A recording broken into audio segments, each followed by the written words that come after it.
I don't know whether this is going to work. Hello, and welcome to the Coronavirus Lockdown live stream, the show that brings welcome levity to the end of the world, lifting the spirits of many of you currently in self-isolation by infecting as many as possible with comfort and distraction as the apocalypse unfolds. I said that in a remotely Scottish accent, infecting as many as possible with comfort and distraction. How the heck are you all doing? I am obviously not in the bunker, as you may have guessed. I have rigged up some kind of rudimentary apparatus that will hopefully allow me to do the show regardless. There are a few technical issues I should make you all aware of, however, one of which has presented itself immediately. First of all, I am outside, and there's an issue with sun, which thankfully is finally going. The location of the sun is now less problematic. It's disappearing behind a building. So I was previously in the full glare of the Croatian summer sun, and my arms were feeling it, and I think the computer is overheating slightly. So if I seem very jittery now, there's a chance that it will be less jittery as the show progresses and as the computer, as the MacBook cools down a bit, because it's no longer being blasted by solar rays. Another issue with recording outside is that our apartment, as you may have seen if you've been keeping up with the Pag Diary on the Random Seeders channel, which I cannot plug enough, Random Seeders channel for all of my non-JW related videos, we are in the middle of nowhere.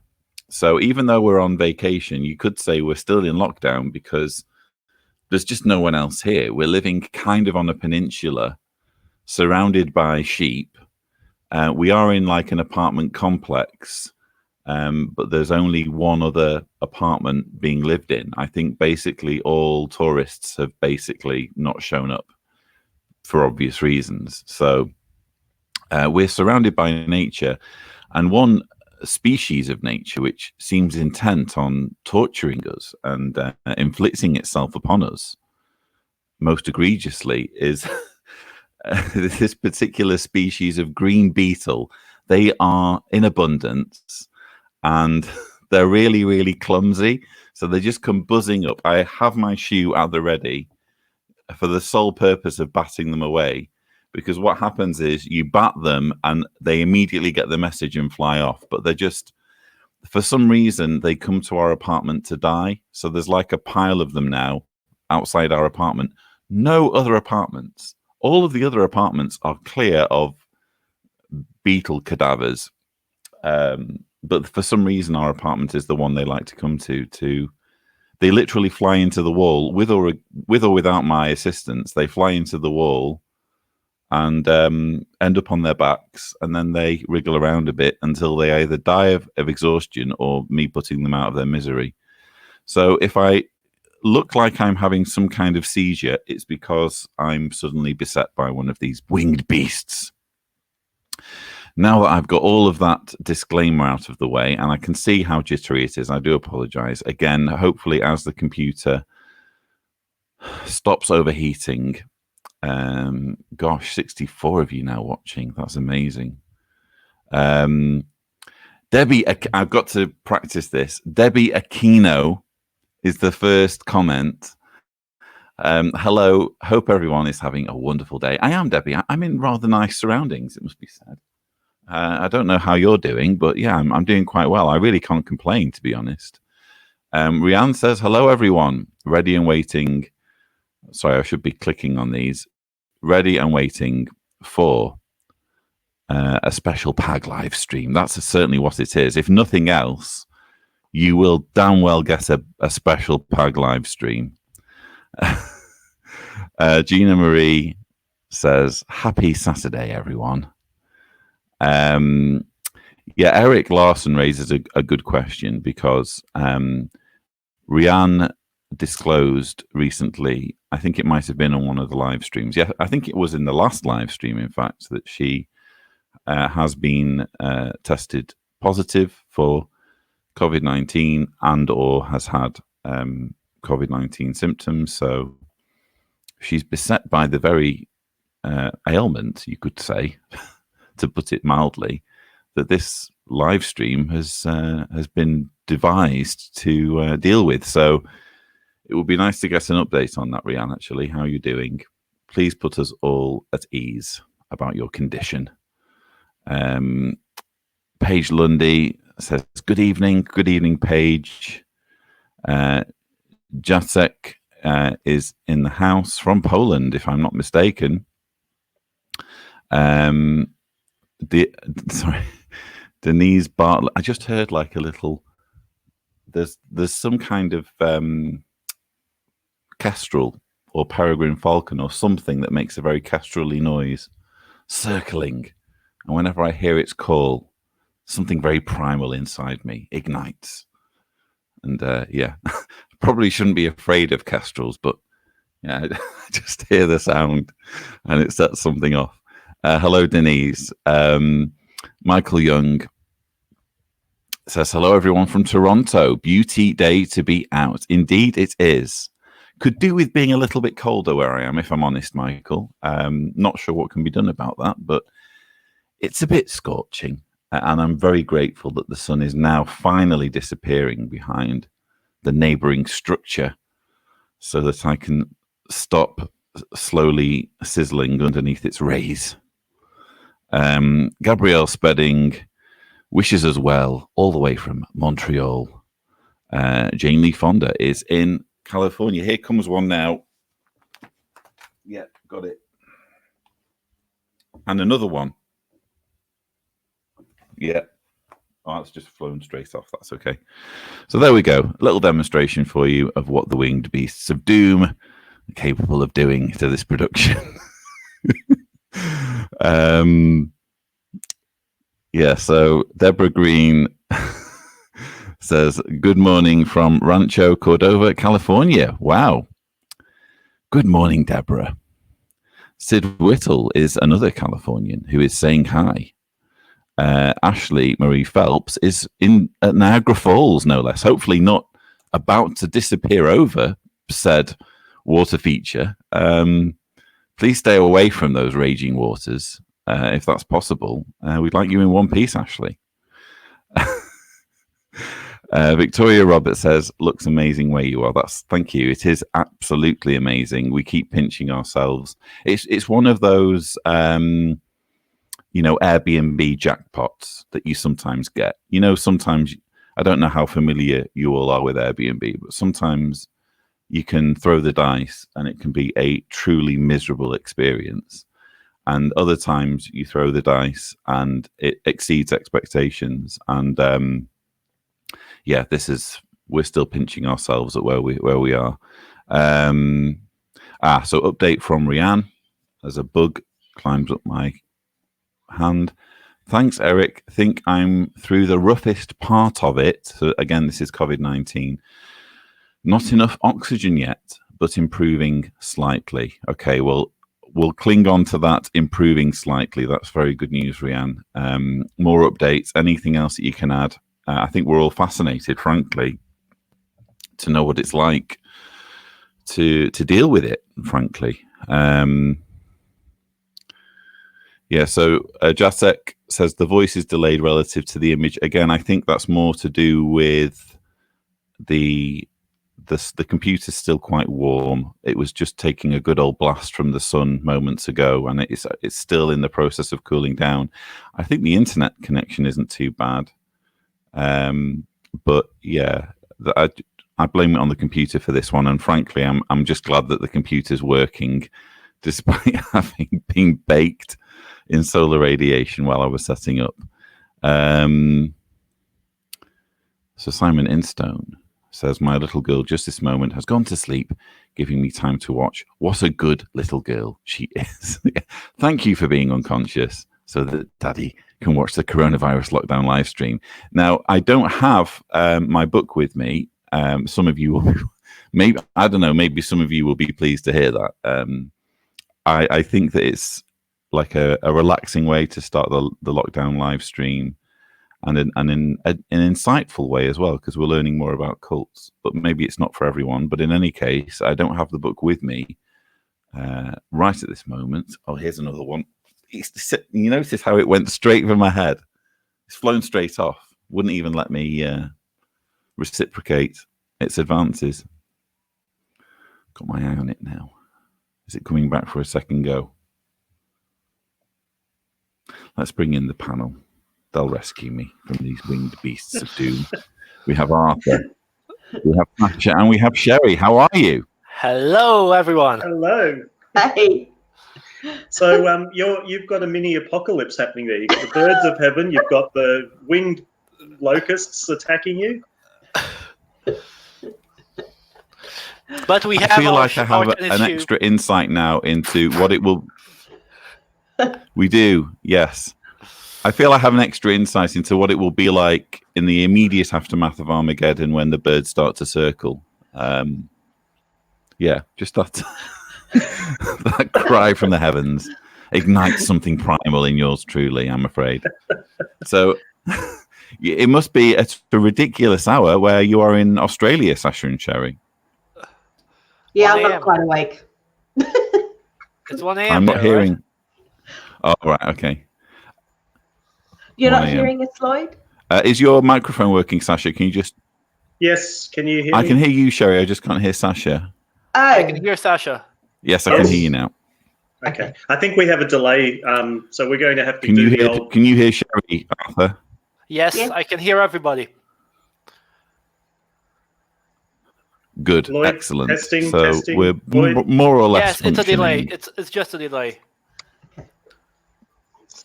And of course, what I also Can you hear me? noticed. Yes, Yes. we can hear you. Good.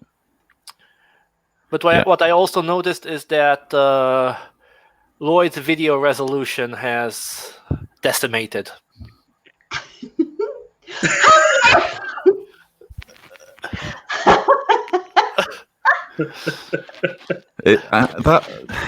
Hard to know what's happened here, viewers. It seems that we have someone who's taking taking precautions very seriously, even in his Hello, own house. I'm just trying to think what it would look like if you were in typical apostate attire and wearing the eye mask as well. There'd be very little left to look at, wouldn't there? He's frozen, has he? No. Can you hear us? He's not frozen. He's moving. Testing one. He's alive. Yeah, we can Yeah, hear I can hear you. Oh, we lost him. Oh, where'd he go? Yeah, I think we've upset him. My apologies. He's a very fragile creature, Javier, as we all know. So, gosh, where to begin? Well, can we do some kind of rudimentary journalistic style update on what the situation is? I mean, this is obviously the coronavirus lockdown live stream. Quite evidently, we don't have a lockdown anymore here in Croatia, although I kind of consider this to be a mid-lockdown period. What's the situation in Australia and Romania? Yes, so in Romania, we have been in alert status, so not emergency status, as of May 15th, so last Friday, which means we can go outside unrestrictedly. It is compulsory to wear masks in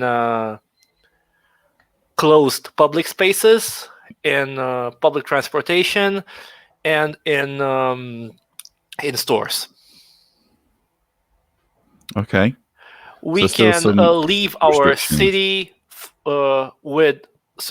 in certain conditions, just as back during emergency status, we had those papers, those declarations that when we wanted to go outside, there were certain reasons we could have gone outside for, and that applies now for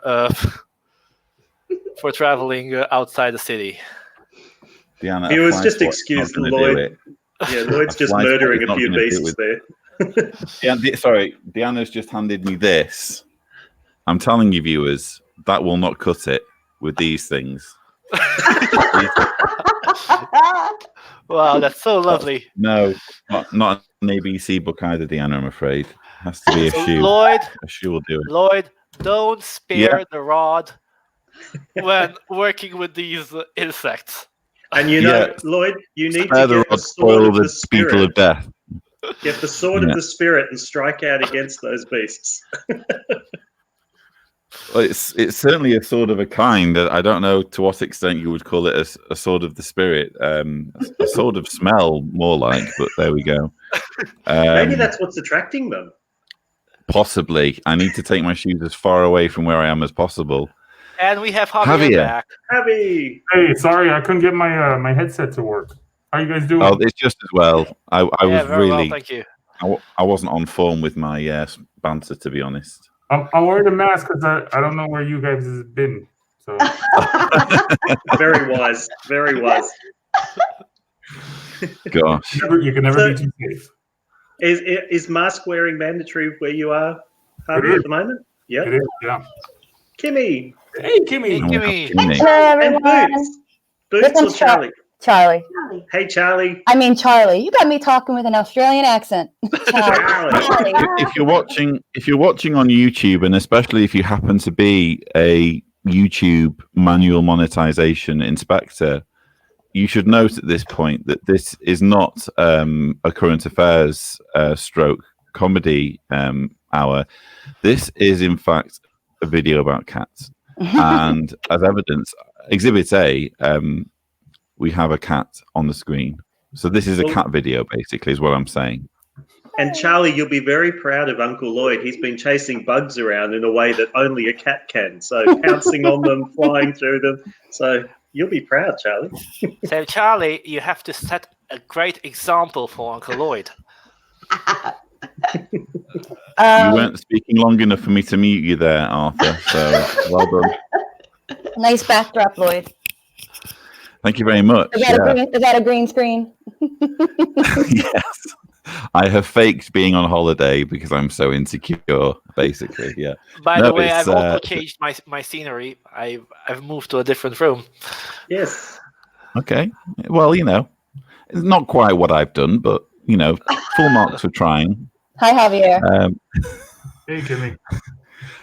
Perhaps Javier and Kimmy, because we were just talking before about whether there still even is a lockdown, and I'm sure there is a lockdown in many parts. Can you fill us in on the situation East Coast and West Coast in America? Well, I'm in Maryland on the East Coast. Our state was lifted, but locally we're still under a stay-at-home order here in Baltimore County. But they've started some phases.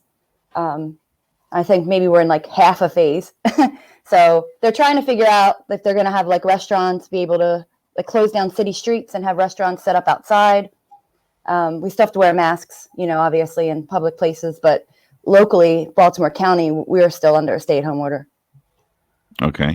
Yeah, similar here. We're required to wear masks. They yesterday they announced they'd be opening up a little bit more, but like gyms, places where people usually gather are still going to be on lockdown for another couple of weeks. They said, but they're slowly opening it up. So we'll just see. We still have to practice social distancing and keep our masks on, things like that.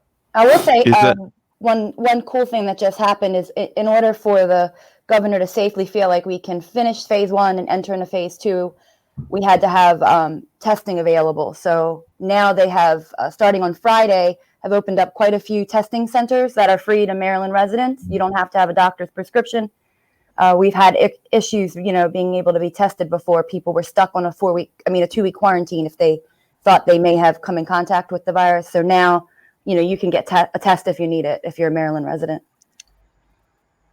Yes, Okay. same here. They gave it a number. I think it's 4,500 tests per day they have to be able to do in Orange County Okay. before they consider it safe to open up. So Fascinating. And do you sense already an impact kind of on the economy? Because when we've been going out and about, I mean, the tourism here, usually there would be some quite busy tourism in this area, and it's dead as a doornail. And you know, we're seeing as well restaurants boarded up and that kind of thing. Do you sense that the economy is going to struggle significantly because of the what's it going on? already is. Yeah. We're officially in a recession or heading towards one of the worst recessions we've ever had. Lots of businesses have closed. Even large places like JCPenney just filed for bankruptcy. Wow. You know. But then on top of that, we have a lot of small businesses are struggling. And then now that things are starting to open, people don't want to go back to work because they're making more money on unemployment because of the extra $600 a week from the federal government. I'm an essential worker. So is Javier. We've been working through this. So there's a lot of arguments, kind of like, you know, people that aren't working at all are making more money than people that have to go out every day. And I don't look at it that way. I'm just glad to have a job. But yeah, that's a good point you make, Kimmy. We've seen similar things here in Australia where the government allowance of what is it, $1,500 a fortnight, Sherrie? Or right. There's a lot of people whose employers have been allowed to reopen their businesses, cafes and so on. So they're contacting their staff to invite them back, and the staff are refusing to come back and work, saying that they're better off. Now, they're not thinking long term. Come September, these benefits stop here in Australia, but these staff are happier to sit at home and take their free money from the government. And as a result, the businesses have to go and rehire new people and retrain. So you've got all these extra expenses for cafes and so on that are opening up. Yeah, and here it's right now it's till July 31st. They're trying to extend that till January. We don't know if that will pass. The problem is there are so many people out of work right now that when that ends, everyone's going to be looking for a job. It's going to be very, very difficult to find a job. Right. Yeah, so. Gosh. Yeah, I mean, well, it looks like we'll be doing the lockdown live stream for some time to come, for whatever reason, whether it's, you know, a truly apocalyptic scenario where society grinds to a standstill, or, you know, or for other reasons. But yeah, it's astonishing to see the impact this is having, you know. So one last update. That means that still locally our barbershops are closed. Mark still has not gotten a haircut, and no, he has not let me cut it. So I know the viewers want to know. They want an update. There's a reason why he hasn't let you. There's a reason why he hasn't let you cut it yet, Kimmy, and that's because he has graciously agreed to have you cut it live on the coronavirus lockdown live stream, and I look forward to seeing that shortly. I got him listening to 90s hip hop on our road trips, and so he's now growing out an afro. Okay. He does have wavy hair, but he combs it out. I do have a clip of Mark rapping that I'm holding on to for an important blackmail campaign. But I would like to see him and Cliff do a rap battle on one of these live streams. Yes. I would as well, actually. You would like to see Mark get destroyed, is what you're saying. Yeah. Wow. Now I was just listening to Cliff's album again last night on Spotify. That is good, definitely a fire. Yeah, that is like fire, man. It is just that is great, really great, top notch. Yeah, absolutely. He can be so proud of that work, and it appeals to people whether they know of the religious background or not. It's an unbelievable album. I've been trying to spread the word amongst our national broadcasting network, or ABC's youth network particularly, sending them audio clips and sending them links to his album. And yeah, it's because they always take submissions every couple of weeks. So I'm hoping that we can get following. Australia has an absolute love for rap and hip hop, and I think that it would be great if we could get some publicity for him down here as well. Yeah, because he's been affected, because remember this whole quarantine and all that stuff happened right before his album got released. So some of his stuff that he was going to do in public and all got canceled. So, so. Yeah, you don't want to be promoting an album in a pandemic, do you? So I do feel for him there. And, obviously the words got out in the XJW community, one would hope. But even so, if you're going to sit down and plan it, you wouldn't want to plan it for a pandemic, would you? So. No. And how's the production values of the clips? I always use that example that that artist Lizzo, Yeah. who had that hit song that Yeah. was like everywhere. But that song was like 2 years old. She Yeah. had to put it- 2017, she dropped that. yeah, so he's just got to stay at it, hang in there. He's good.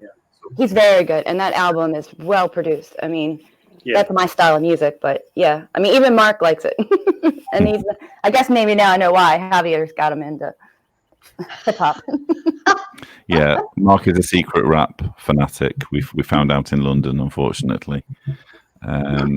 Just to update on Rianne, so we have another comment there from Rianne. Hi guys, thanks for all your kind words and messages. I think I'm through the worst part.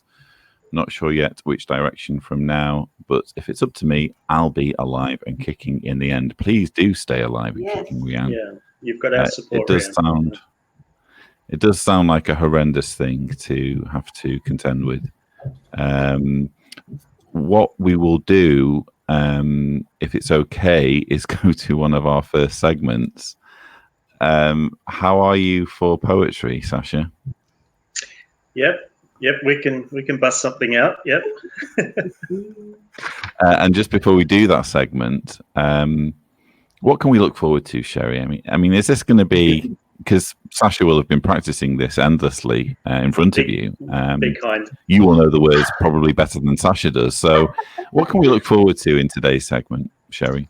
Well, he has been practicing. Yes. It's actually it's a good. They've all been pretty good poems, but this one a little bit different, and yeah, I think everyone will like it. We shall see.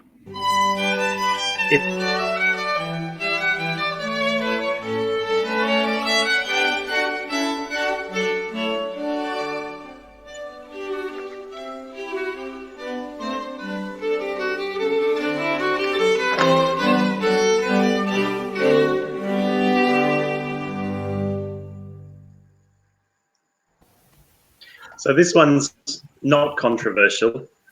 I thought I'd keep it on theme today. All right, here we go. Many years back, I received some new light.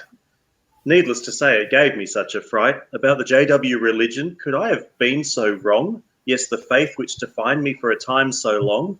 As one who values accuracy, honesty, and proof, I owed it to myself to investigate the truth. What I discovered clearly opened my eyes. Yes, the deeper the research just made me realize the doctrines they taught, the message they preach, just doesn't make sense, no matter the overreach.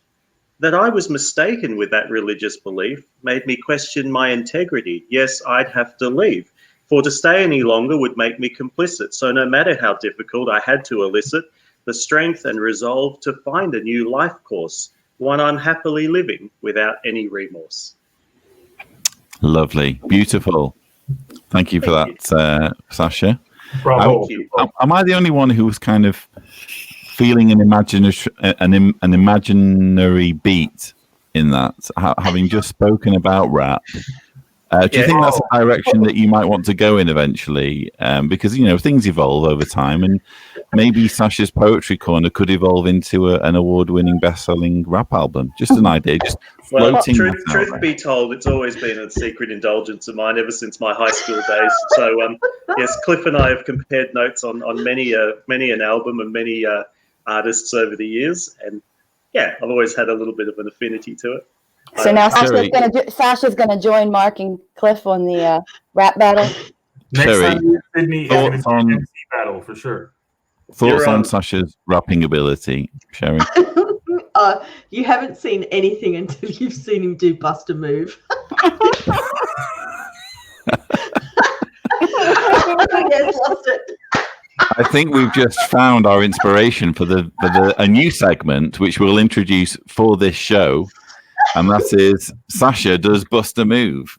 He knows all the words. He knows them all. Thanks, babe. I would pay good money to see that. I would like to see in this lockdown live stream either Mark losing substantial amounts of hair or Sasha doing Bust a Move. Is that too much to ask? I have to wonder. With 94 people watching, no less.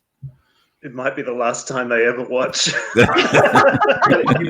gotta do the whole thing though. You gotta have the tracksuit. You gotta have the leather jacket. You gotta do it right. Yeah, me and Young, we're down. Yeah, we can do it. Yeah.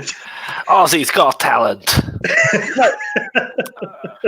Lawrence Smith has changed Sasha's poetry corner to Sasha's slam poetry corner. Wow.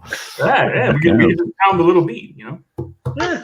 I would have to change the music for the intro. That's the only thing.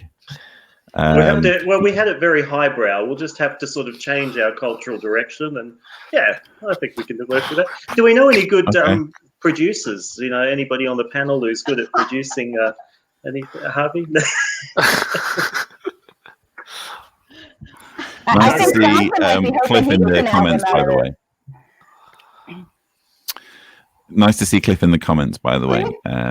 Cliff is in the house. We are at full capacity with the live stream, but if that changes, I will be winging a link to you, Cliff, so that you can join us. But it's nice to have you in I'll go in with Sherrie and Cliff can jump on. Are you sure? Yeah, absolutely. Yeah, we can do that. Okay, let's try that. Gosh, I've got to get my producer head on now.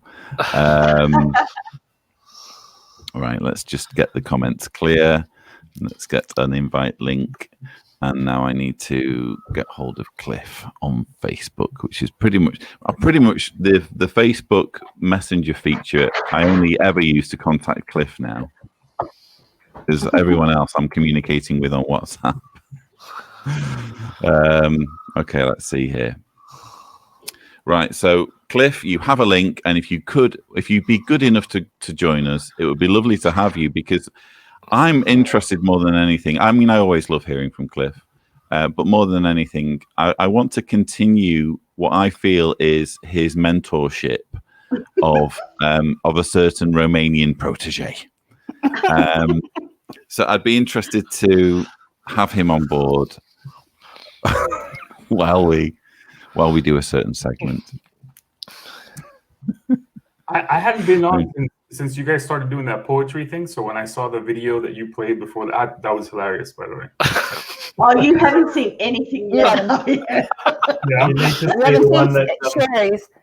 Yeah. Sherrie's Conference Corner and Naomi's Bible Box. Those are hilarious. Yeah. Oh, really? We do actually need to do, if it's okay, Sherrie's Comfort Corner, because Cliff needs a while, and I would like to have him on hand for Sing Along with Arthur. So if you don't mind, Sherrie, hate to drop it on you, and just again, for those who maybe this is the first lockdown live stream, I wasn't having a good day when I edited this intro sequence, so just please forgive me.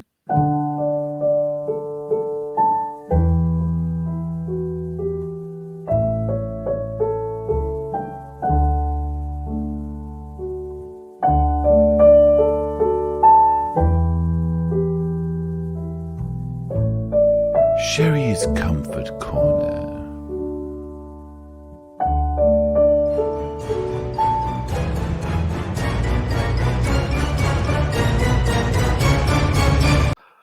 Oh, God. Sherrie, I think we all need comforting, having just been traumatized by that intro, which, again, I must apologize for. What have you got for us? You know, it's very conflicting here, Lloyd, that I'm trying to provide comfort, but you've just terrified everybody. Oh, geez, I love it. I loved Javier's reaction. That was gold. So for Sherrie's Comfort Corner today, I wanted to dive a little bit more deeply into self-compassion, which I spoke about a little while ago, a few live streams back, on the need that we need to be kind to ourselves. And I realize as I say that, the first thing that comes into my head when I say that is, get behind me, Satan, which is just wrong. So anyhow. I think that's being a bit harsh to Sasha, if I'm being completely honest. Yeah. So I'm going to define a little bit more what self-compassion is, so that this is something that all of us can benefit from. So I'm just going to read 3 short paragraphs that contrasts and helps us understand what self-compassion is. And I'm taking this information from selfcompassion.org, from the work that Dr. Kristen Neff has done. So 3 elements of self-compassion. The first one we're going to just learn about is self-kindness versus self-judgment. So self-compassion entails being warm and understanding toward ourselves when we suffer, fail, or feel inadequate, rather than ignoring our pain or flagellating ourselves with self-criticism. Self-compassionate people recognize that being imperfect, failing, and experiencing life difficulties is inevitable. So they tend to be gentle with themselves when confronted with painful experiences, rather than getting angry when life falls short of set ideals. People cannot always be or get exactly what they want. When this reality is denied or fought against, suffering increases in the form of stress, frustration, and self-criticism. When this reality is accepted with empathy and kindness, greater emotional equanimity is experienced. I really like that thought, because we as witnesses were experts at judging ourselves, because we had to control our thoughts, our emotions. So learning not to judge yourself is a really important thing. And that's what I love about self-compassion, is because it changes those mental pathways. So the next element is common humanity versus isolation. So frustration at not having things exactly as we want is often accompanied by an irrational but pervasive sense of isolation, as if I were the only person suffering or making mistakes. All humans suffer, however. The very definition of being human means that one is mortal, vulnerable, and imperfect. Therefore, self-compassion involves recognizing that suffering and personal inadequacy is part of the shared human experience, something that we all go through, rather than being something that happens to me alone. And that helps to put things into perspective a bit better. And then finally, mindfulness versus over-identification. Self-compassion also requires taking a balanced approach to our negative emotions so that feelings are neither suppressed nor exaggerated. This is tongue twister word. Equilibrium. No, it's braided. Oh, right. Sorry. Equilibrium. Well, that word stems from the process of relating personal experiences to those of others who are also suffering, thus putting our own situation into a larger perspective. It also stems from the willingness to observe our negative thoughts and emotions with openness and clarity, so that they are held in mindful awareness. I'm just going to say that again, because that's really important, that point, that it also stems from the willingness to observe our negative thoughts and emotions with openness and clarity, so that they are held in mindful awareness. Mindfulness is a non-judgmental, receptive mind state in which one observes thoughts and feelings as they are, without trying to suppress or deny them. We cannot ignore our pain and feel compassion for it at the same time. At the same time, mindfulness requires that we not be over-identified with thoughts and feelings so that we are caught up and swept away by negative reactivity. So some thoughts that we can all ponder on being kinder to ourselves, not being judgmental, not over-exaggerating it. Yeah, I really like those thoughts. I hope that they're of some comfort to others out there. This is so much more helpful than a JW broadcasting episode. I don't know what all you guys are thinking, but this is actually helpful information, isn't it? That applies to everybody in all walks of life. And I found that incredibly if it doesn't insightful. come from the faithful and disgraced live. Oh, Arthur. Oh, mute him. But Sherrie, one of the things that happens is because in the religion we're taught we're all imperfect, right? And that we make mistakes. We're not allowed to accept any flaws or inadequacies. You feel like someone has to rescue you to fix you. And when people leave that sometimes that mindset sticks around. And I've had friends that have been out of, the religion for 20 years and they just know, we're not imperfect. This is who I am, and my flaws and my inadequacies and my suffering makes me who I am. And I think that's important. And then the other thing, talking about mindfulness, and recognizing emotions as they happen for what they are, and sitting with those feelings. Like I've talked about before, when, I was a witness, I never really allowed myself to feel grief, and that affected me. And once I left, I gave myself permission to kind of sit with that and feel that. And then I was able to kind of start to heal from that. And the last thing I'll say is, I think it's important that when other people are going through things, they may just want someone to listen. So they may not need someone to say, oh, you should do this or do that, or, you made a mistake. They know that. They just need you to listen, and be present with them as they kind of work through becoming aware of their feelings and their inadequacies as well.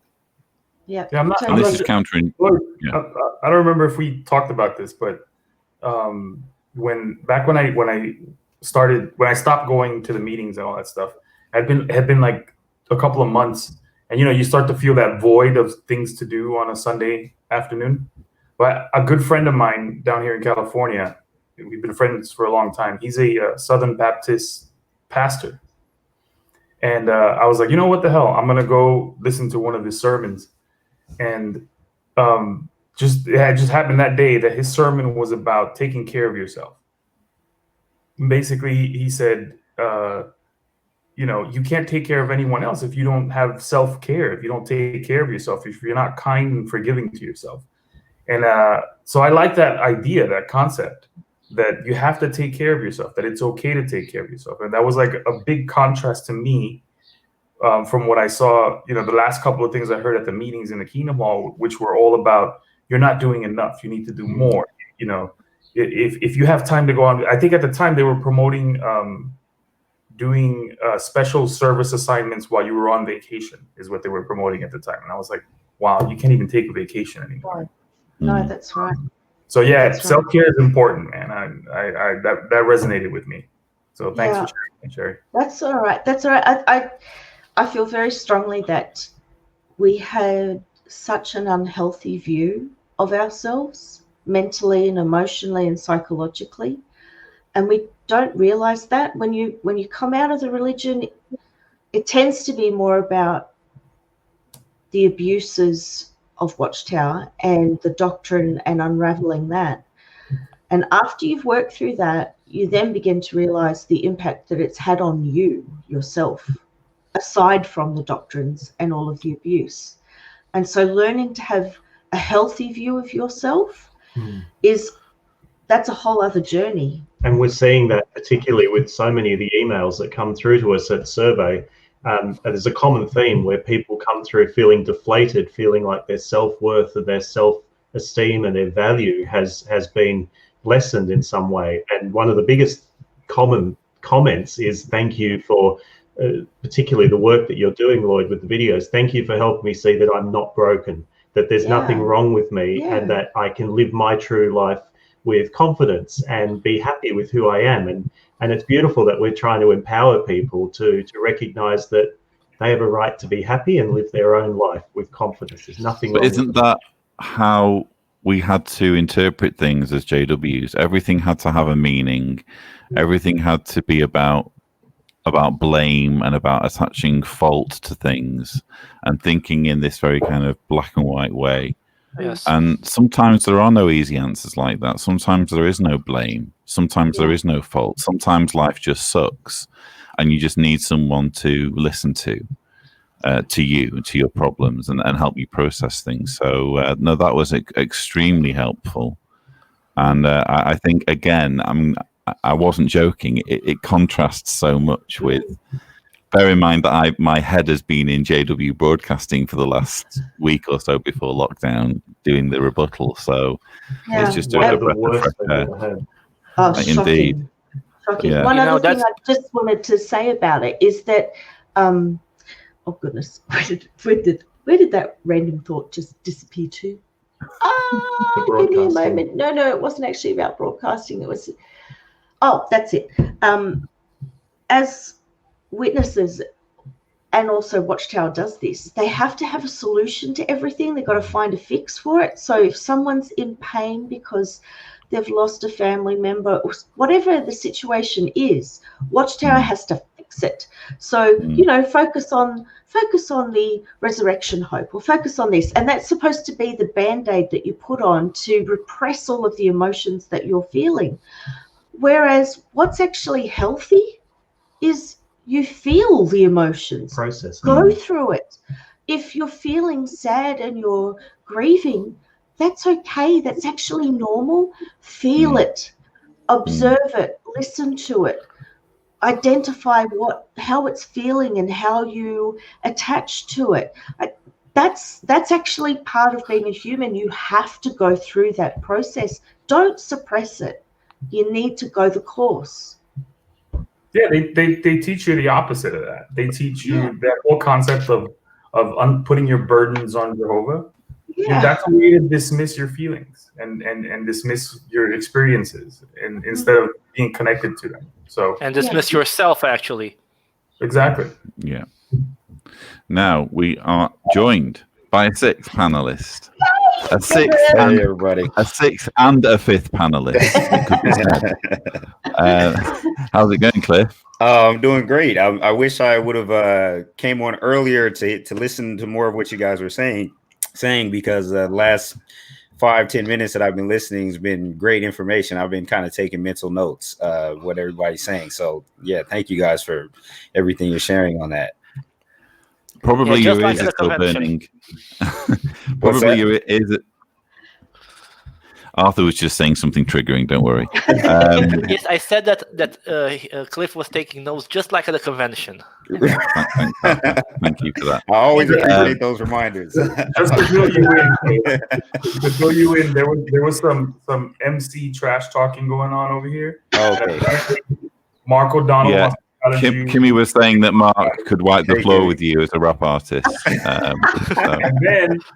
And then Sasha jumped in and was like, "Yo, I'll bust a move with a young." We're gonna have a great Aussie rap battle next time you're down here, down under. I'm gonna have to go back and watch that. I feel like you're gonna have to start typing lyrically. So Cliff, Javier has a little snippet of Mark rapping when we were doing some filming in Australia. We didn't know Javier had the camera on, and Mark was like rapping as a kind of a joke, and Javier happened to get that on camera. So if you haven't seen that, I haven't. I feel like I will remember that. you would remember it. It's going to end up on the internet one way or the other, isn't it? Surely. No, that will be one of the best pieces of blackmail material. I think we may be able to say, if we raise X amount of funds for the documentary, Javier, we can have some. Exactly. Well, every good concert needs a hype man out the front, so maybe we can just get Mark to go out there and be a hype man. Look, the way I look at it, these lockdown live streams are immortal. There will be someone watching this 10, 20, 30, 40 years in the future. I'm telling you, it's going to happen. And they're going to be saying, a recording exists of Mark O'Donnell doing rap. I must find this. And you can bet that it's going to be there by then, isn't it? It's going to be available at some point. It's just a matter of time. No. So anyway, because I was saying that your album was fire, and that I was thank you. I try and listen to it every day, and we were saying it was this is not the best time to release an album during a pandemic, so we feel for it. Yeah, if your ears are burning, Cliff, we were discussing the impact of the pandemic on. It's not the ideal time to release an album, is it?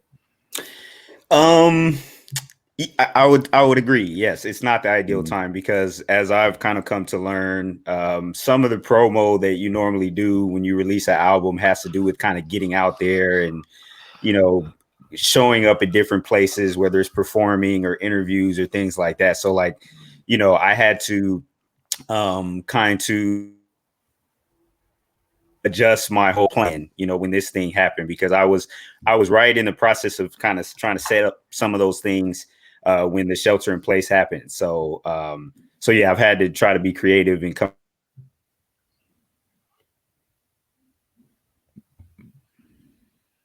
Once Okay, which it seems like, oh,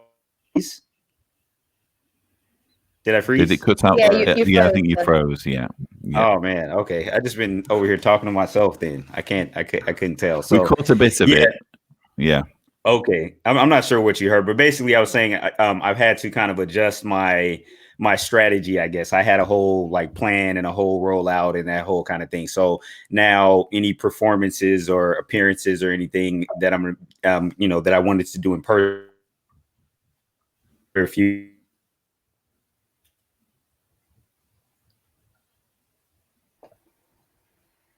We lost you Cliff, again. Freeze Chris. again.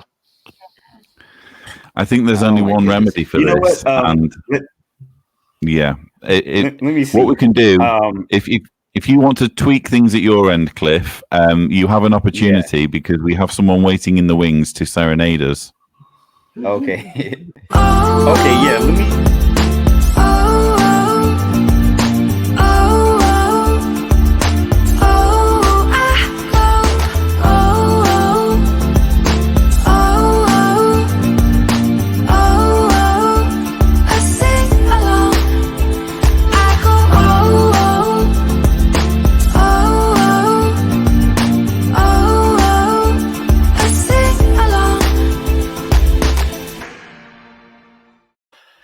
So, dear viewers, for this sing along with Arthur today, this Saturday, I thought to go a bit more serious, and I would like you to come with me back in time in December 2009, when I was, back then I was actively going to meetings, but on one of the days of Christmas 2009. I went to the Baptist church of my grandma in Hotel Roxo, and I sang the gospel song. A friend of mine from church filmed that gospel song, and we put it on YouTube. Unfortunately, my YouTube account was connected with my Yahoo Messenger account, and the link to that footage appeared in my status on Yahoo Messenger. And I was caught by, back then he was a, 12 or 13-year-old brother at the hall, and I got snitched to our group overseer. Naughty. And of course, Arthur was called into the back room and given a lecture on interfaith. Dear. Okay. And it was a reproving experience, and I was barred from giving comments for several months and talks at the Theocratic Ministry Hopefully, School. though, this was much needed discipline. Yes, that it was. It you definitely responded was. to favorably. Luckily, that brother who I'm trying to do your job at this point. Yes. Yeah. Luckily, that brother who snitched me is no longer one of Jehovah's Witnesses. He is fully awake and no longer interested in anything that has to do with Watchtower. So, viewers, I hope you have enjoyed our first ever sing-along with Arthur without any actual music, but I have personally found it absolutely fascinating. I think you needed to share that story. He must have been holding that pain all this time. I think so. I think it's because etched on his face. I wanted to actually. give this intro to this song I will sing, because I want to sing that song right now on the channel. Right now. Yes. Now. We want to hear it. We want to hear it right now. But with some tweaked lyrics, of course. Oh, good grief. Okay, let me Get just see if I your can. mute ready, Lloyd. Yeah, hang on. Sorry, 1 sec. Oh, dear.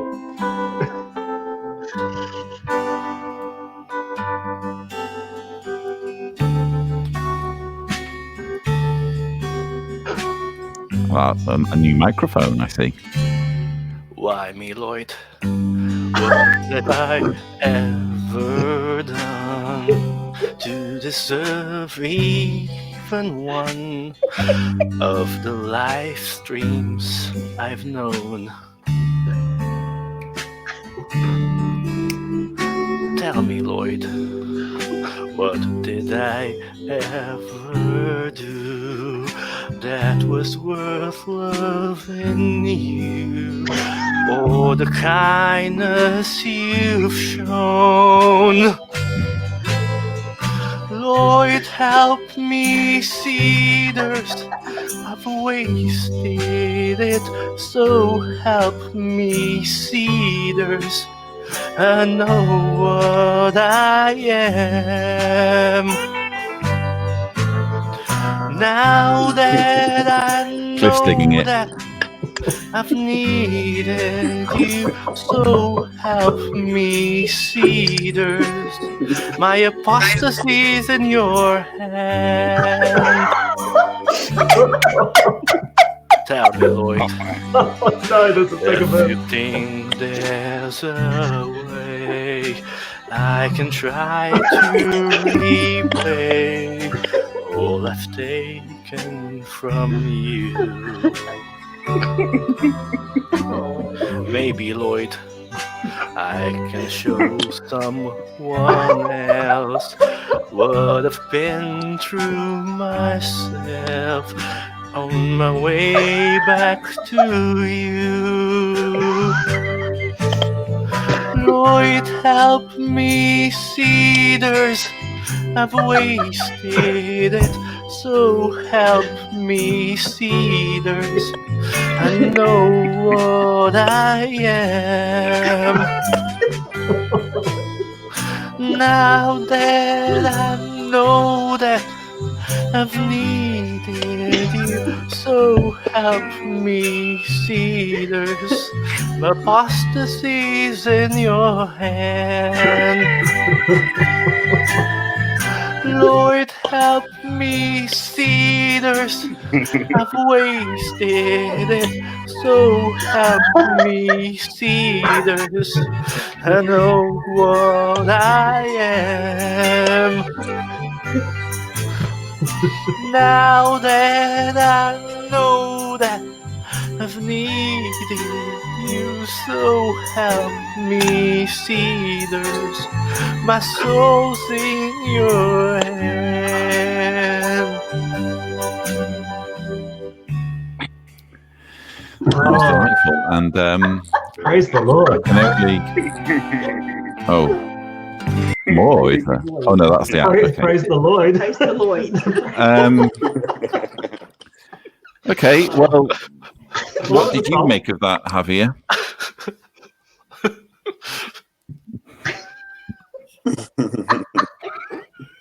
We seem to be losing your audio. He needs a moment.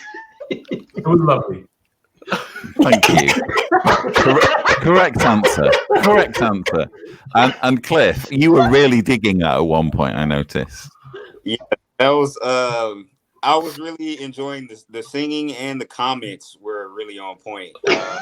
So yeah, I was very entertained by this whole thing. When you say you were enjoying the singing, do you mean from a technical standpoint or from some other standpoint? You know, I usually like to go into details when I give answers like that. Okay. You know, Okay. Understandable.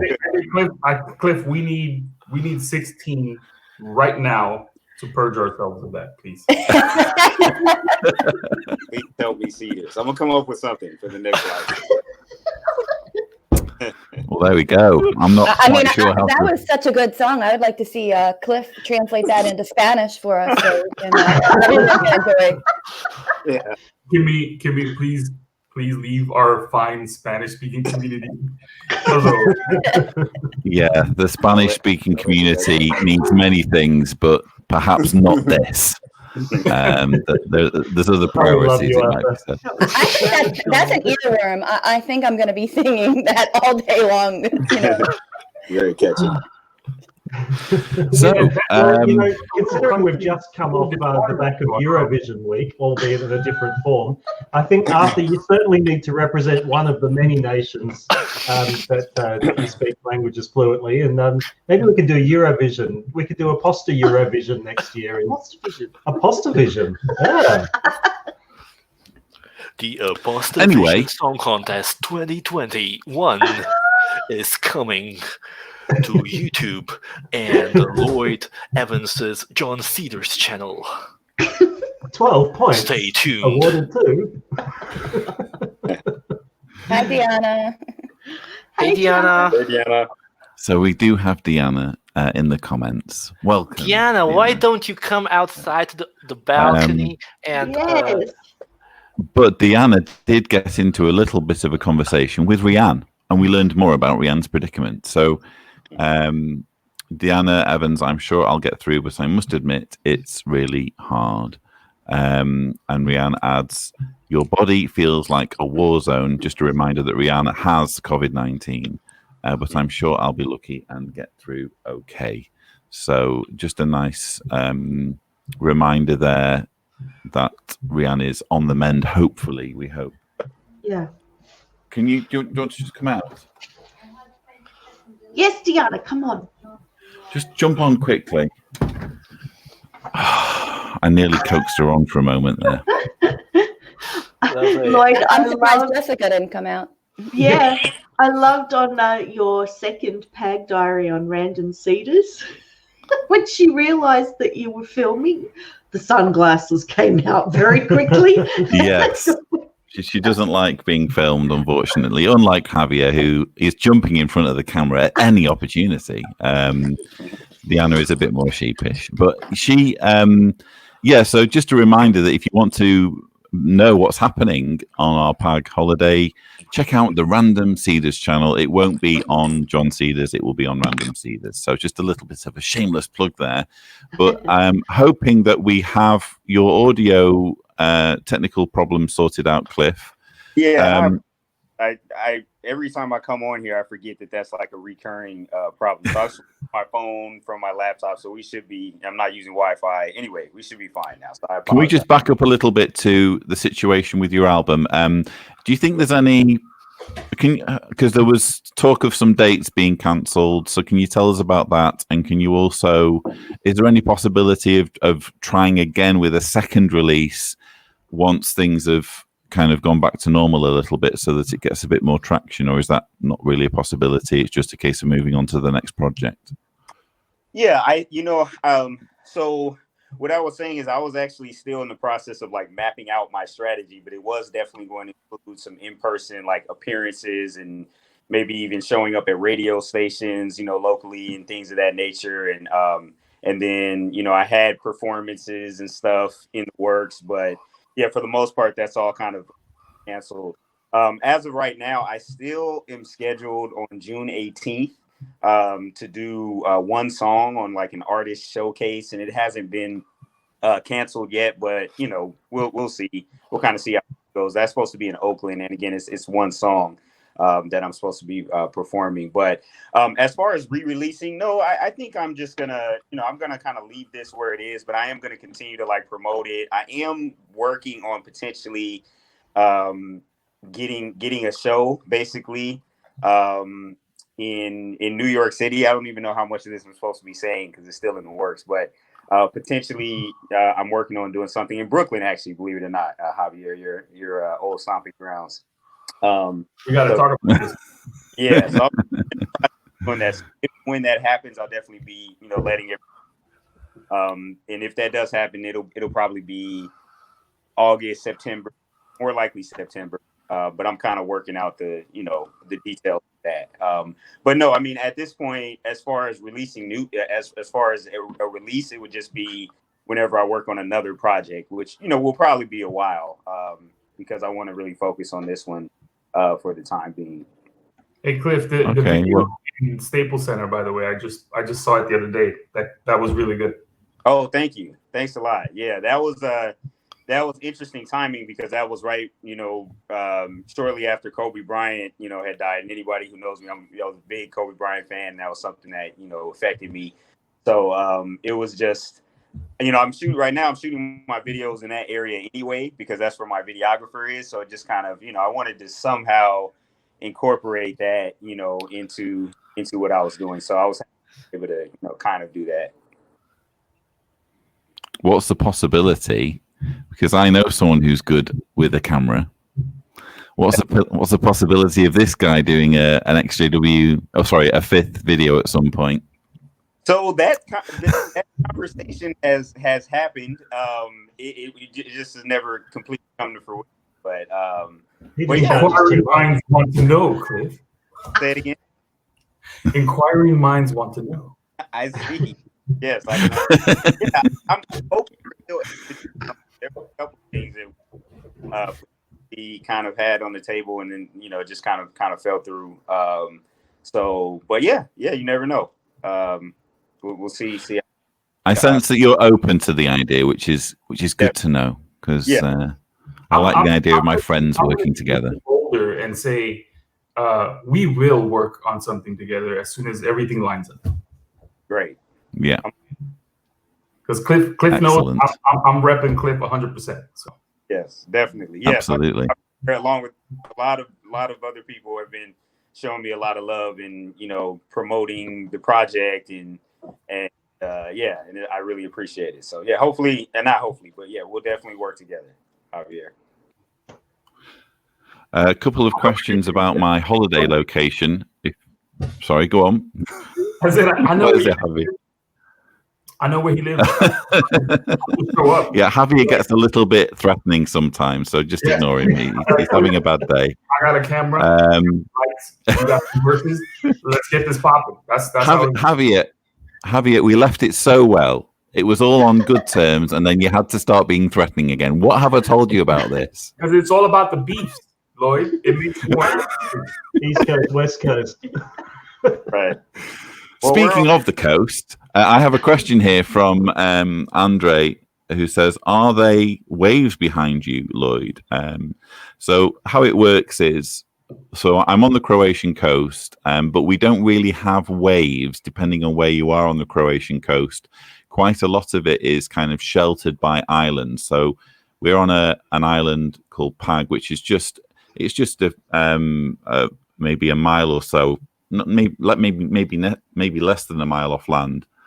Just kind of runs along the length of the Croatian coast, and there are islands beyond Pag as well. So that has the effect of kind of calming what is already a reasonably calm Mediterranean. I mean, you're not going to get Atlantic-sized waves in the Mediterranean anyway, but especially in our corner of the Mediterranean, it's very, very flat, the sea, usually, although you do sometimes get winds coming in and whipping up the sea.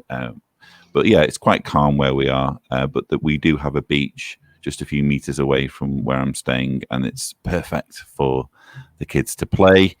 And I have another question, Pag related, from Eric, who says, "Isn't Pag where Toni Morris's relatives live?"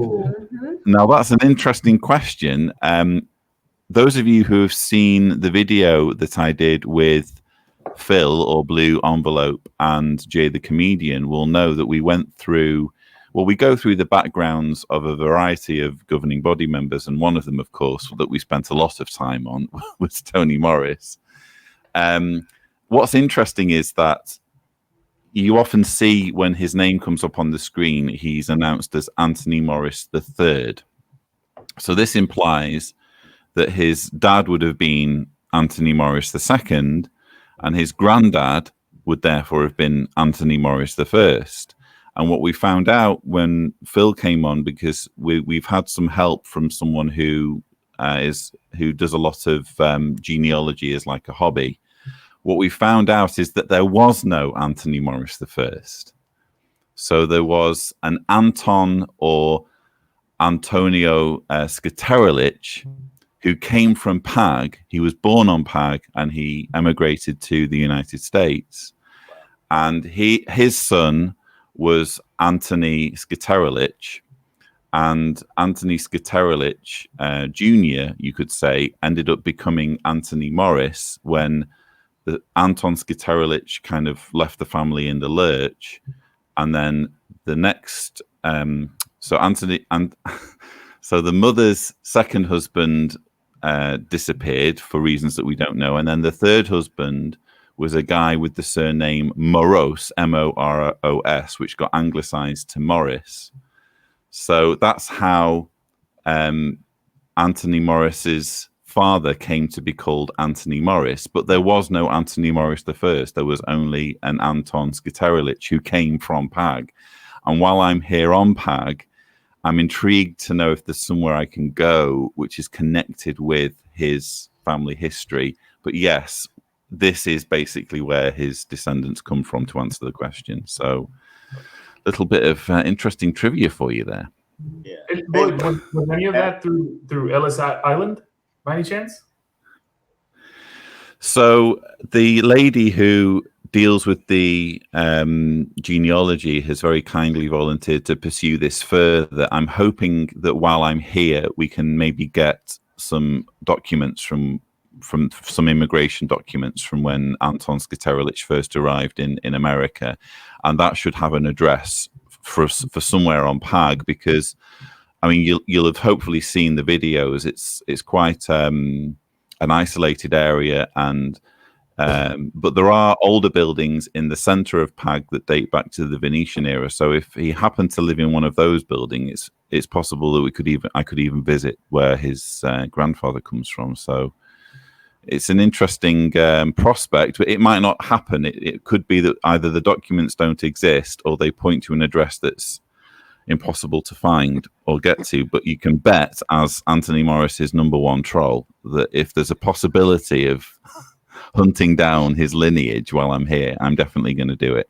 You could have Mark pull some stuff up on Ancestry as well. You remember he was drilling down like Rutherford and Russell. So quite a bit exists now on Ancestry.com if you have an account. And I guess for me, it's more interesting with Tony Morris, not just because of who he is and how obnoxious he is, but also the fact that he plays on. And again, I have no problem with people using the numerals. I know you do, Cliff. But if you're going to use them honestly. And what he's done is he's used a third when there was no first. So yeah, that is weird. Yeah. What is it about a lot of the leaders of Jehovah's Witnesses, governing body, and even branch committee members I've known over here in Australia, that they change their name? So Stephen left. Of course, we know Stephen's not his first name; it's Mark, isn't it? Or does yeah? Well, yeah, but I'd have to be guilty on that as well, because his name's Mark Stephen Lett and my name's James Lloyd Evans, and it just so happens that even though I was born James Lloyd Evans, for some reason my parents called me by my second name, and that stuck. I didn't have any control over it, so probably something similar might have happened with him. So I don't hold him to that. Yeah, fair enough. I think that's fairly common. Like Mark's dad, used his middle name. I work with a guy, his first name's Elvin, and he goes by Pete. His family called him Pete. Pete's not even in his name. Okay. Kimmy, do you remember the Seinfeld episode where Jerry Stiller's character goes back to Sicily? Oh yeah. And he finds his relatives, and then there's like another guy who's like pretty much his clone. Like imagine if there's like another Anthony Morris that looks exactly like him. That would be funny. Lloyd, if you see somebody walking around in town that looks very familiar. But he does, in fairness, he does have brothers. This is the interesting thing. So he has, I think, 2 brothers, and he has a stepsister. So it is conceivable that there are people walking around looking and sounding very, very similar to Anthony Morris. We're only really at the beginning of this kind of investigation, for want of a better word. I'm no detective, but if I were to start my search somewhere, I would go to the local whiskey warehouse. And just have you seen this man? Just watch out for people who pick up Macallan, and then just be like. It would be a very interesting exercise to see if the family members would ever be willing to, well, depending on what the relationship status is like amongst that family, to see what their thoughts are about their brother or their sibling taking on this religious fanatical role and religious leadership, whether that's something that they're even aware of. It would be very interesting to see what the dynamics are of that. I'm kind of one step ahead of you, because again, that's one thing I'm kind of secretly hoping to do while I'm here. Again, I don't have all the information to hand at the moment, but if I do get it while I'm here, and the thing is, you can actually find, I'm not encouraging people to do this, but if you rummage around on Facebook, you can find Skiteriliches in Croatia, and I've even found one or two on Pag. So you're not telling me he doesn't have ancestors here, and it should be reasonably straightforward with a bit of digging to actually meet someone who's distantly related. But we also have, you know, again, he has brothers in the United States, and you know, I hate to kind of be thought of as zeroing in on one governing body member. It's just that I'm sure you guys will agree that there's no one else like him on the body, is there? I mean, Stephen Lett comes close, but when it comes to governing body members who are kind of almost a law unto themselves and just coming up with rules that weren't there previously, that end up becoming enshrined in law because he said them, there's very few other, I can't think of any other governing body members quite like him, you know? Right, and we're not doing it just to gratuitously pick on somebody.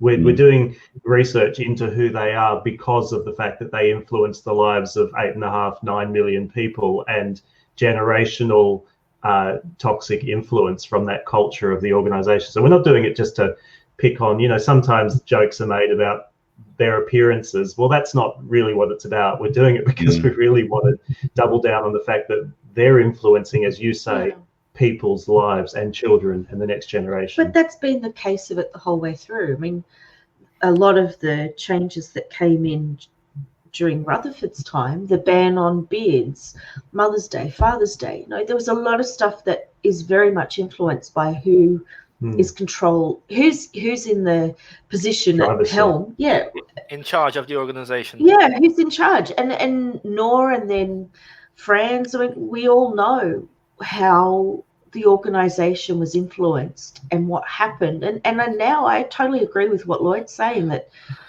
Anthony Morris is a very forceful personality who holds a tremendous amount of sway in steering the direction of the organization.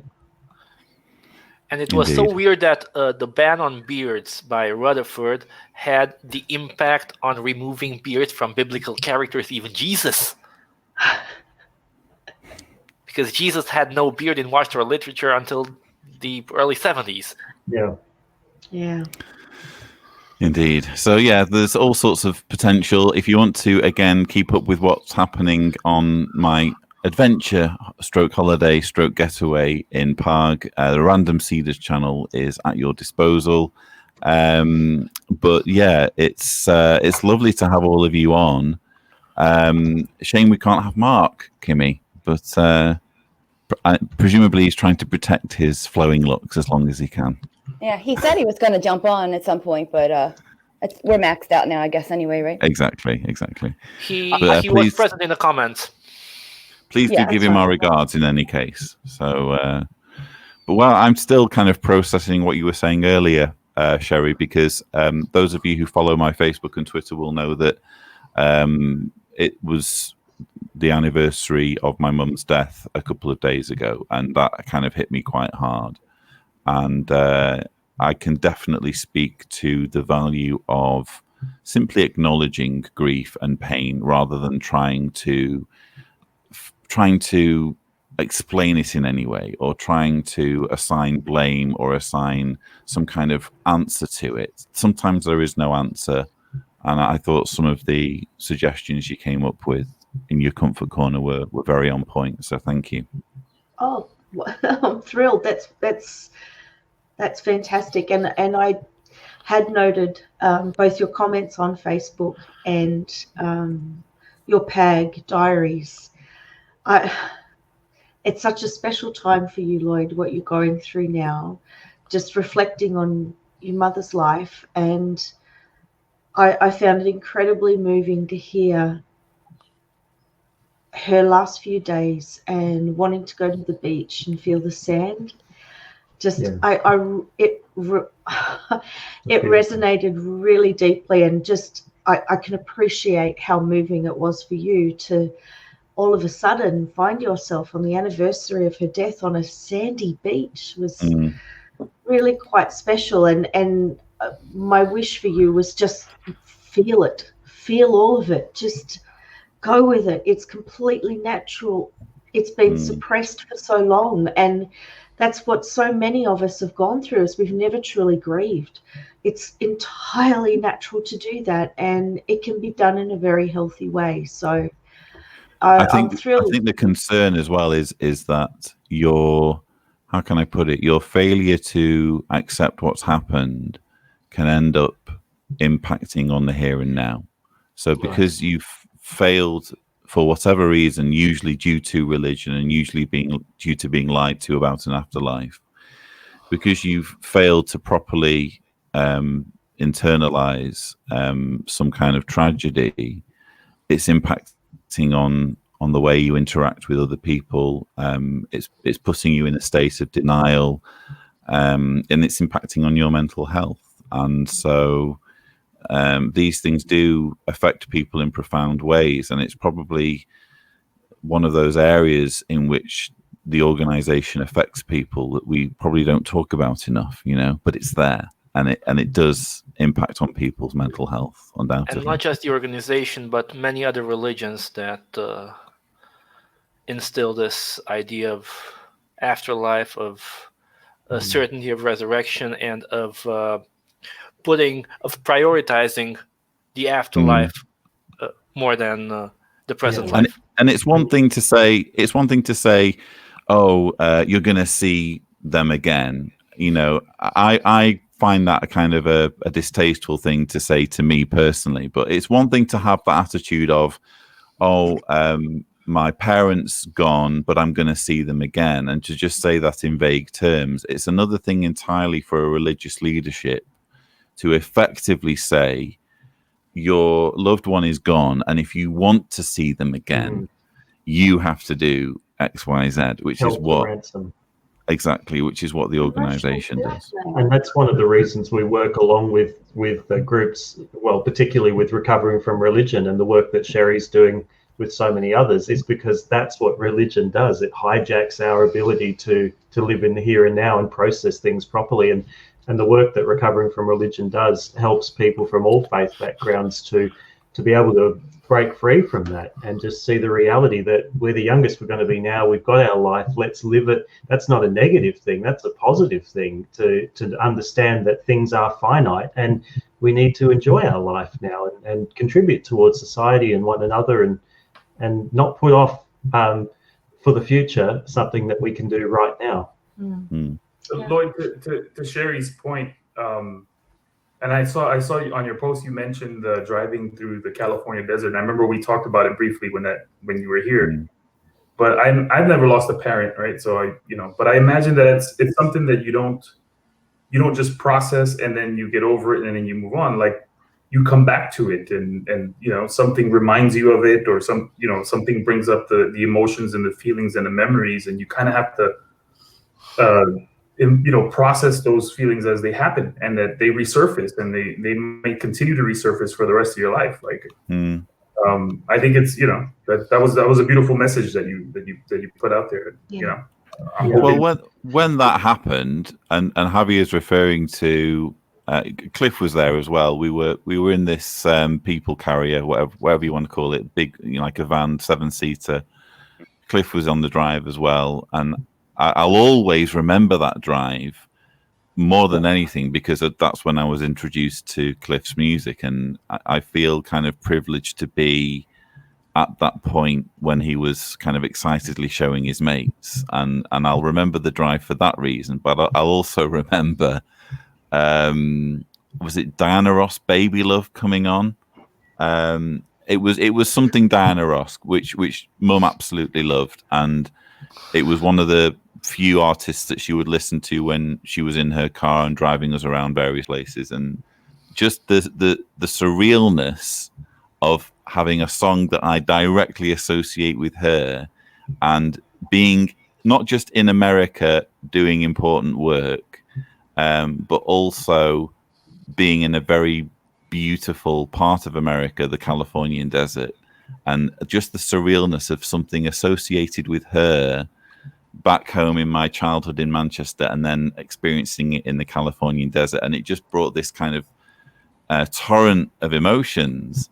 But just kind of, again, linking into what Sherrie was saying, once you've cried it out, you only ever feel good. You only ever feel good, and that's because it's your body's way of dealing with it. You can let it go. And what the organization does in those situations is it says, well, how do we stop this from happening? How do we stop ourselves from feeling sad? How do we stop ourselves from crying? We think about the kingdom. We think about, so everything's got to be a problem that they have the solution for, you know? But these solutions are so artificial. Well, not just that, but they're not even a solution. The solution in my situation is to cry it out. Yes. And to feel better for having cried it out. Yeah.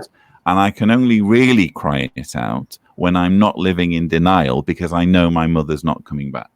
And also, the religion makes you feel bad for actually having those grief feelings. Yeah. Like for me, I was told that, Exactly. I could, for one day I could, grieve, but after that I wasn't showing faith in Jehovah. And I was told to immediately stop having those feelings, and then was made to feel bad anytime that came up again. And I didn't realize the effect it was having on my health and mental health and physical health until after I left and actually grieved. Yeah. Now I can think about my friend and smile and be happy, and not that I don't cry, but then like Lloyd said, after that you feel good. You can remember your, good memories, and I just think this is such an important topic. Absolutely. Yeah, well said. And Javier, too, you mentioned that you hadn't lost family or parents yourself, but I do think it needs to be acknowledged that so many of us on the panel and people who are watching and people that are viewers of your channel, Lloyd, have lost family effectively who are dead to them because of the religion's dictates and policies. And that's a form of grieving that needs to be acknowledged and processed, because when we feel our family member ripped away, and yet they're still living, they're dead, but they're living.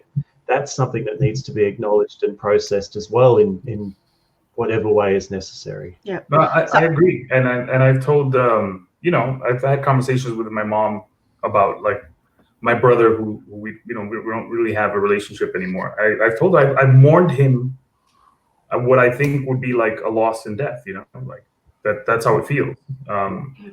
But yeah, you're right, Sasha, that it's very similar to losing someone in death, I think. Yeah. If I can add something along those lines.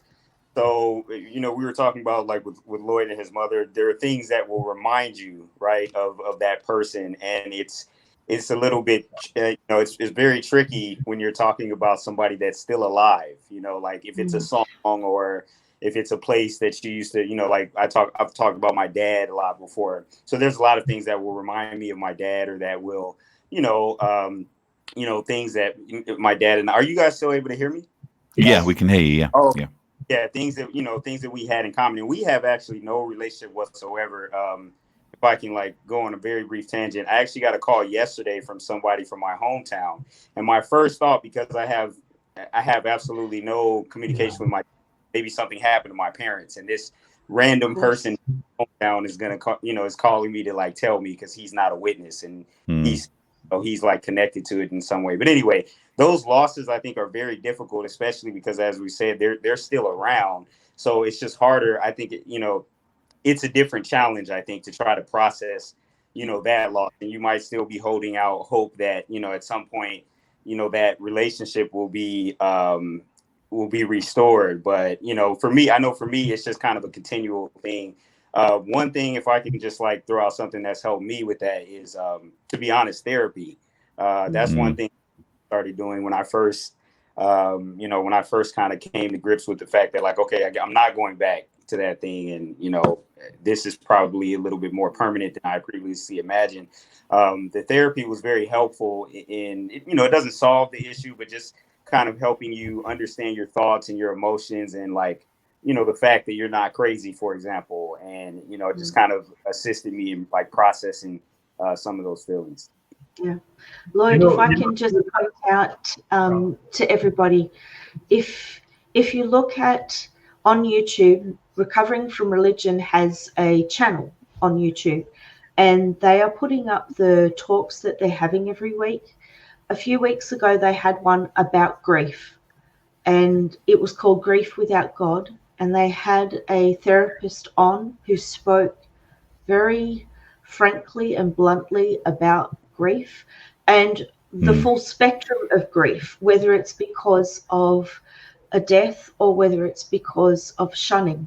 And there were some fantastic tips throughout that talk. I would strongly recommend that anybody affected by grief, which is pretty much all of us, go and have a look at that video. It's very easy to find. Just YouTube, Recovering from Religion, and you'll see that video there. It was only a few weeks ago, but it was extraordinarily helpful for this topic. Fantastic. Well, yeah, again, I think especially for those of us from a fundamentalist background, everything gets filtered through God, and God is the answers to everything, and no one's ever really dead. And again, it just stops you from grieving properly. So I think that's a fantastic resource. I wish that there was more resources like that to help people in that situation who want to be able to grieve without all of the white noise around. Oh, you're going to see them again, which I personally find very unhelpful. But maybe it does work for some people. It just doesn't work for me. I've personally found it far easier to come to terms with my loss now that I know that life is finite. Like, one of the reasons I mentioned that about the sand is, she wanted to feel the sand on her feet one last time. There's a finite number of opportunities any of us have to feel the sand on our feet. So enjoy it, make the most of life. And I think that's one of the most important lessons from grief, if there can be any lessons from it. It's to make the most of life now and enjoy it. And I feel very privileged to be able to honor my mum by giving her grandchildren a fantastic holiday. What better way is there to remember her than by doing that? So. Oh, yeah. And when Jessica is working out how she can make dryish, wettish sand, honestly, that was so cute. You can just point the camera out to her at any given moment, and she'll say something like that. So yeah, that was brilliant. I love it. So we've covered so much in this show. It's been a real delight, very thought-provoking and entertaining at times. Nudge, nudge, wink, wink, Arthur. So, and also lovely to have Cliff on at the last moment. Wish you all the best with your current projects and future projects, Cliff. And you've got friends here cheering you on all the way. Can you see us out with a freestyle, Cliff? You know what? Maybe on the next one. We'll hold you to that. Lloyd, I would like to wish you, if I can take 1 second to wish our viewers, my local friends, Jason and Amanda, who picked you up from the airport. It's their anniversary today. So lovely. Give them a shout out. Happy anniversary, Jason and Amanda. Have a wonderful time together and wonderful day. And hope that goes well. Fond memories of spending time with you when I was last in America. And Javier, thanks for joining us. We've got to do this more often, man. Yeah. I'm sorry I haven't been able to join the previous ones, but this was fun. Javier, can I ask you a favor? What's up? The camera's on you now, so if I were to choose you as the thumbnail for the YouTube video, and you were to be put on the spot and asked to pull a facial expression for the thumbnail. Here we go. Brilliant.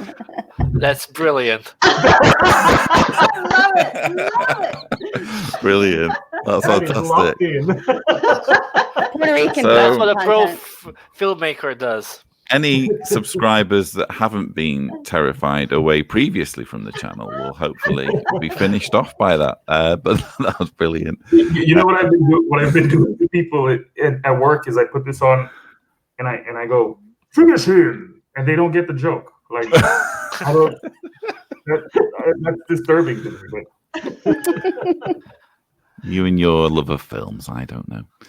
So, it's a video game. You guys don't know that? You know that, right, Cliff? Mortal Kombat? understood what you said behind the mask. I said finish him. It's like Oh. Mortal Kombat. Cliff, just nod and say, yes, I totally got that. That's the only answer he will accept. Oh, you guys were good Jehovah's Witnesses. And I never watched it. Sorry. That's what I'm getting at here, right? Why would I play Mortal Kombat? I was a goody two-shoes when I was a kid. Yeah, all right, I get it. I didn't even go to a concert, Javier. For real? Yeah. Well, back when Lloyd was a kid, he was playing Caleb and Sophia's online adventures. Not Wow. quite, because they were invented in 2012, but nice try, Arthur. Isn't it over in this live stream over? Why is he still talking? Hey, one day. So, viewers, thank you so much for. Sorry, go ahead, Lloyd. Wrap it up. Wrap it up, Lloyd. The hook. It's not a smooth ending, I'm afraid, viewers, for this one, but you'll just have to take us as you find us. Thank you for tuning in to this 25th coronavirus lockdown live stream. I look forward to being with you again for the next one, which will also be from PAG. But until then, please remember to stay safe, stay positive, and we'll see you in the next show. Take care. Bye.